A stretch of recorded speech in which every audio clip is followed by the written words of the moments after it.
اولادنا الاسره ماشي، كل ست وكل راجل على فكره بيتخانقوا وبيزعلوا وكل حاجه، ولكن لو رجعوا وفكروا لحظه واحده، هو انا برضو مع دكتور علي في كلمته. اي بالظبط، ما هو يا فندم والولاد بنقول يا جماعه حاولوا انكم تمتصوا بعض، حاولوا ان انتم تستحملوا بعض، صح؟ فانا كلامي عشان ما اطولش على حضراتكم، احنا كنا المفروض يكون معانا دكتور مجدي صابر بصراحه، زي ما حضراتكم عارفين طبعا دكتور مجدي صابر الناقد والكاتب الكبير كان موجود، كان المفروض يكون معانا لكن شويه حصل ظروف، فان شاء الله يكون معانا وقت تاني. كان عنده مسلسلات مهمه جدا. احنا عملنا بقى عشان اقول لحضراتكم، احنا عملنا استبيان يا مس حبيبه، احنا عملنا استبيان سريع كده عن نرجس وعن مين يا مس حبيبه؟ موناليزا. احنا عملنا استبيان، يعني انا جايبه لكم بقى الخلاصه. الساده الدكاتره اتكلموا في تفاصيل. موناليزا قصه حقيقيه ونرجس قصه حقيقيه.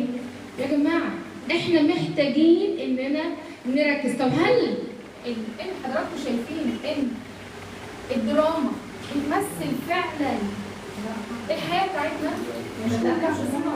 طب في حاجه مهمه قوي، حضراتكم مش ملاحظين ان اولادنا الشباب كلهم بيرجعوا لايه؟ الشخصيات اللي في الدراما دكتوره، الشخصيات اللي في الدراما كلها بقوا كلهم بيقلدوهم، طب ليه يقلدوهم؟ الموضوع شويه صعب. هما بيشوفوا ده، انتوا احنا كدوله او احنا كحكومه او احنا المسؤولين بنصدر لهم ده. مش انت وافقت كجهات رقابيه انك تطلعه لي يا دكتور علاء قدامي ويكون موجود قدامي 24 ساعه؟ احنا بره انت زمان الرقابه كانت كلمه يا سوري يعني انا كان معايا هنا دكتوره سهير، كانت دكتوره سهير من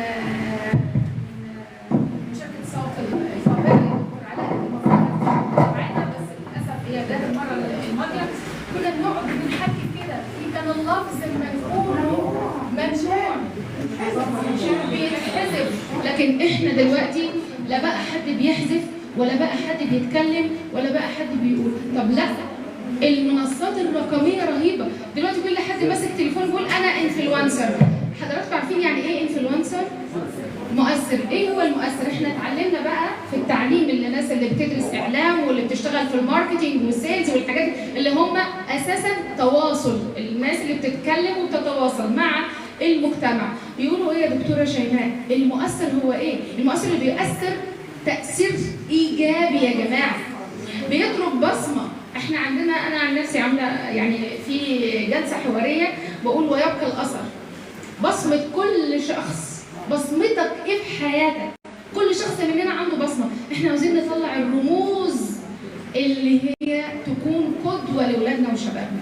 هل بنعمل كده؟ لا. طب احنا دورنا ايه؟